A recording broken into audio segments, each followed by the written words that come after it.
I have come to the frightening conclusion that I am the decisive element. It is my personal approach that creates the climate. It is my daily mood that makes the weather. I possess tremendous power to make life miserable or joyous. I can be a tool of torture or an instrument of inspiration. I can humiliate or humor, hurt or heal. In all situations, it is my response that decides whether a crisis is escalated or de escalated, and a person is humanized or dehumanized. If we treat people as they are, we make them worse.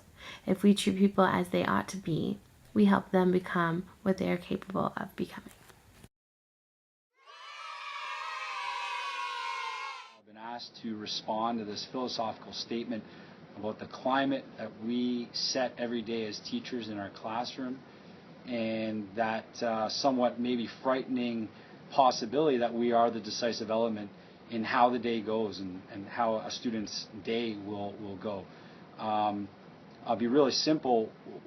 One, you better love what you're doing, or else you are going to create a miserable environment from day one for your students and for yourself. Number two, you can be as well versed in any of the subject areas that you're teaching.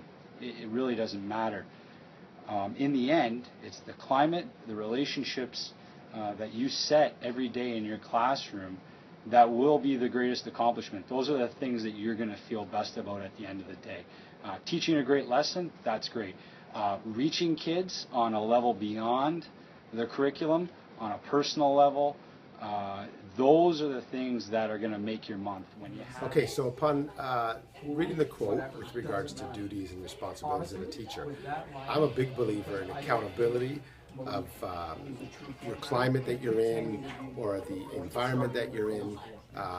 It's so important to be the sun in regards to how you view yourself as a teacher. You're the person who's going to come in and a smile on your face with a great attitude. You're going to dictate the climate of your classroom. If you come in and you only look for the negatives or that glass half empty type of approach, you will find them and you will see them, and it'll be all over you as a teacher. It'll be in your face, it'll be in your gestures.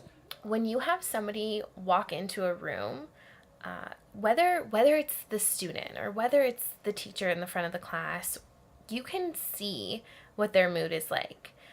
Most of the time, if somebody's in a really bad mood, you can read it on their face. And if they're in a really good mood, you feed off that energy and you become happier, just in a better mood, just being surrounded by people who are smiling and, taking time out of their day to say hi to you, how are you?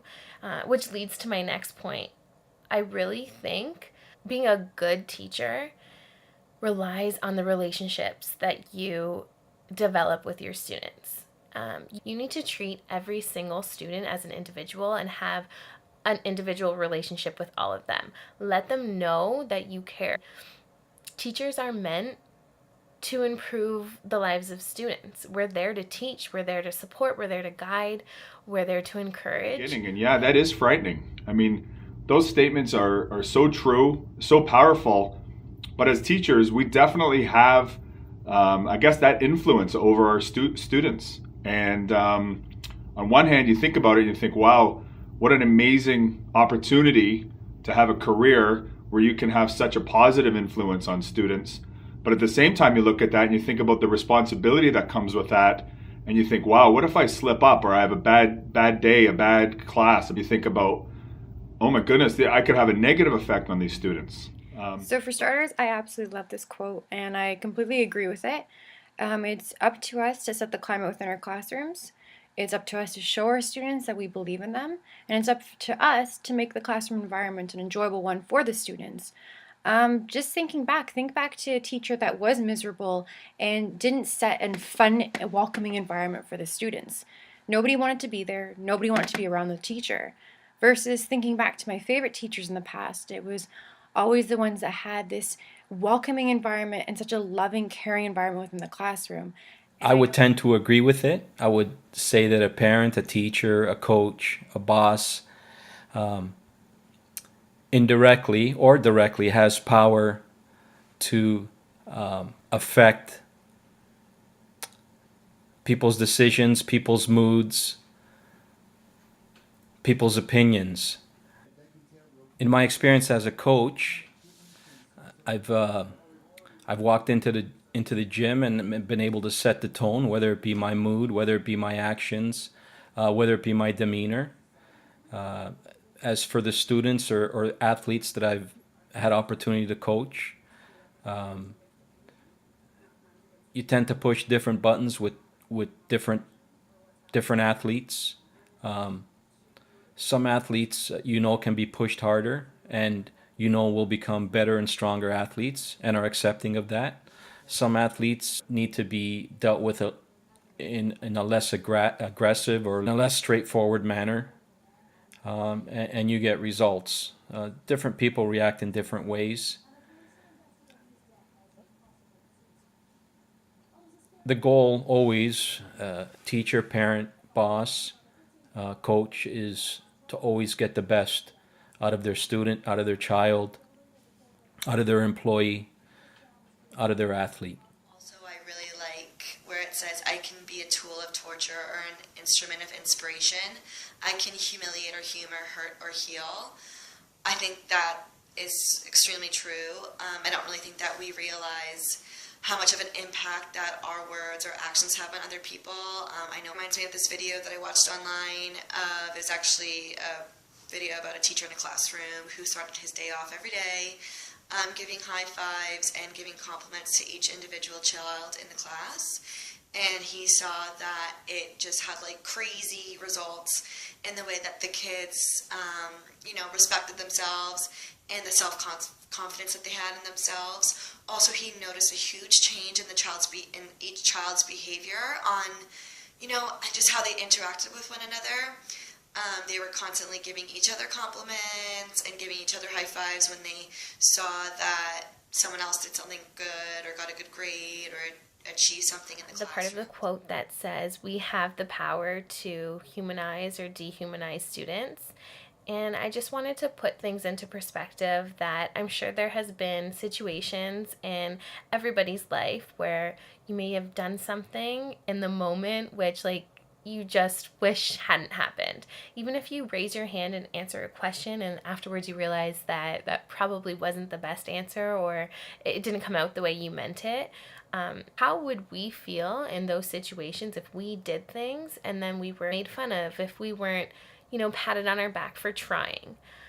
I think as teachers, the only way we can get students to get out of their comfort zone and learn is if we encourage them to take those chances and we encourage them to put up their hand and answer and we encourage them to present in front of the class.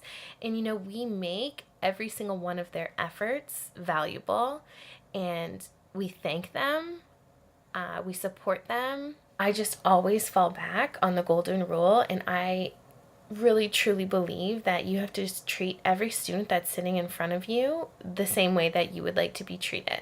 And most of the time you can tell on their faces whether or not they're comfortable with something.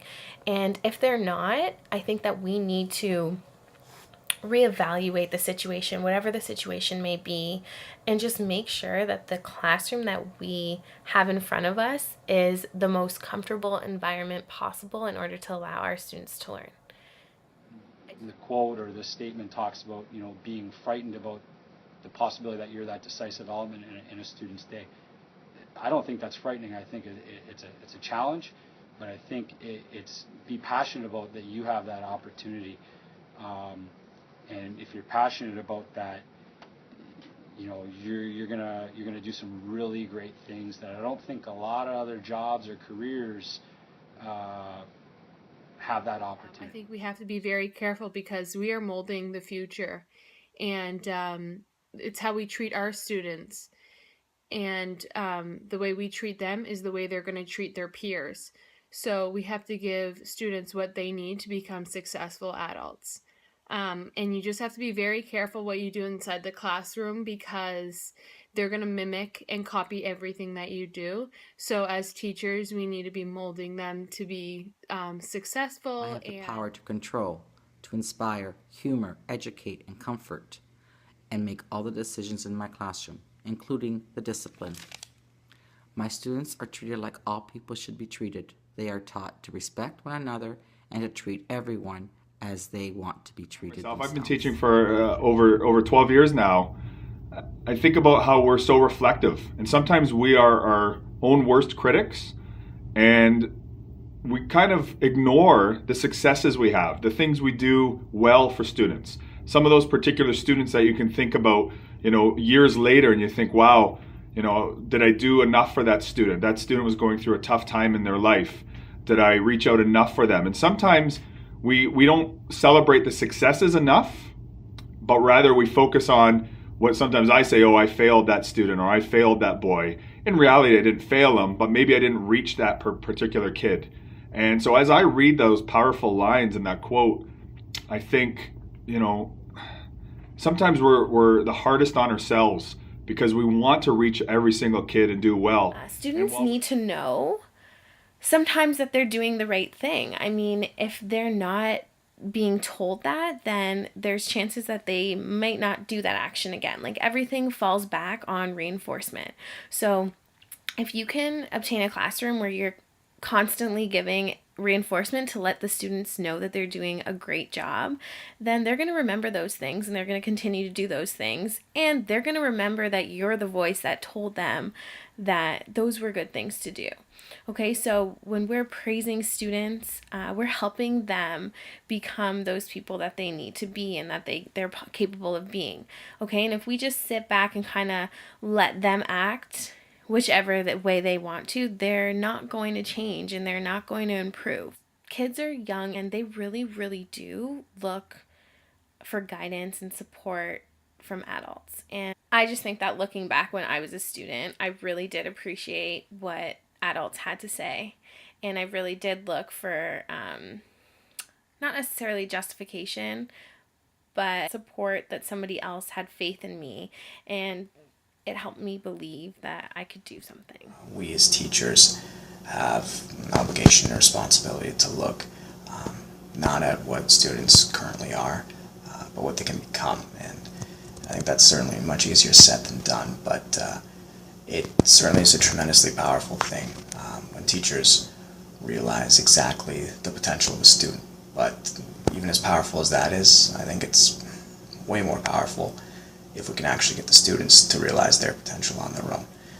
So I think our job to guide them along that journey is what teaching is all about. If we treat people as they are, we make them worse. And if we treat people as they ought to be, we help them become what they are capable of becoming. And I really like that part as well. I think that, like, even in myself, like, I can think of instances where people really believed in me, or when I achieved something, they really supported me and backed me up, and it really, really made me feel special or supported. And then I can think of other instances, obviously, as anyone can, where someone really kind of put me down or didn't believe in me, and it really did take a toll on, like, my personal confidence. I think it's incumbent upon a teacher to be that person who sets the tone in the class, has a great attitude, and is the person who provides kids with an opportunity to see that in every teacher that they have. Finally, be passionate about learning, about coming in every day. Be passionate about the fact, okay, that you really do have the opportunity to be that decisive element. So instead of looking at it as something frightening, be passionate about the possibility. Be passionate about the fact that on any given day, in small measures or big ones, you can really, really change a student's life for that particular day, that moment, for a long period of time.